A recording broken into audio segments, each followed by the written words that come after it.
thank you for coming and listening to our presentation on our indoor humidity controller. Over the past few weeks, we have been studying the effects that a humidifier will have on a small room on the relative humidity. In a dry desert climate such as Utah or other parts of the West, it can make it difficult to get a good quality sleep. Experts say that the relative humidity should be roughly around 50% for the most optimal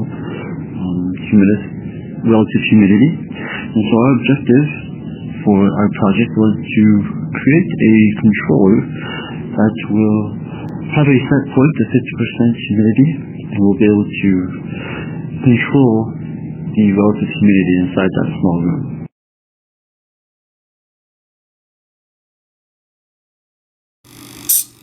This is our working humidity controller. We have a servo motor here that has a gear connected to it.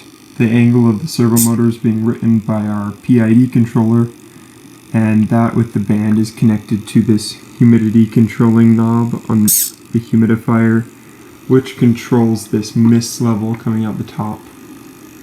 The servo motor is connected to our Arduino here that has a humidity sensor. The humidity sensor tracks relative humidity and the temperature.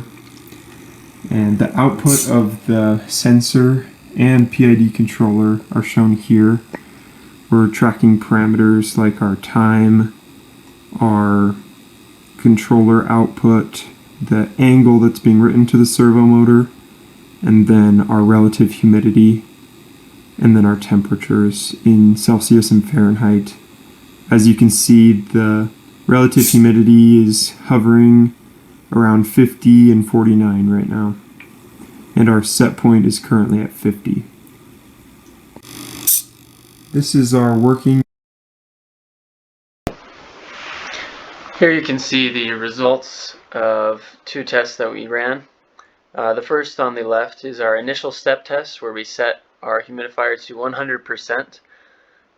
We measured the response and the humidity of the air, and we were able to model this using a first order plus dead time model where we took our gain, our tau p, and our theta p parameters. With those, we were able to use the IMC tuning correlations to find a KC controller gain parameter and a tau I integral parameter, and we were able to use those to test the actuator and controller together. We tuned those parameters further, and on the right is our final test, our most recent one, where we achieved the best control. You can see the input on the bottom graph and the output on the top graph, where the relative humidity stays very close to the set point with a very low integral absolute error shown on the graph. In conclusion, for this specific environment, we found the values of Kc to be 40, tau I to be 100, and our U bias was 20. Potential sources of error from our experiment could have included the accuracy of our humidity sensor, which is only accurate to plus or minus 2% relative humidity. We may not have been, in fact, as accurate as we think we are. The ambient conditions of the room did fluctuate from time to time, and on one occasion when the ambient conditions differed greatly from our previous trial runs, the controller had a difficult time keeping control over the system.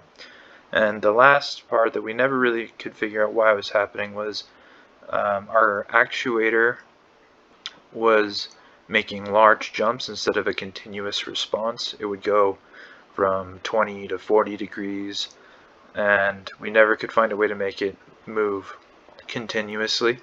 So if there were any more improvements to be made or research to be done on this control, we would suggest using more accurate humidity sensors, to use better and more constant ambient conditions, and to find a way to make sure that the actuator responded continuously instead of in abrupt steps.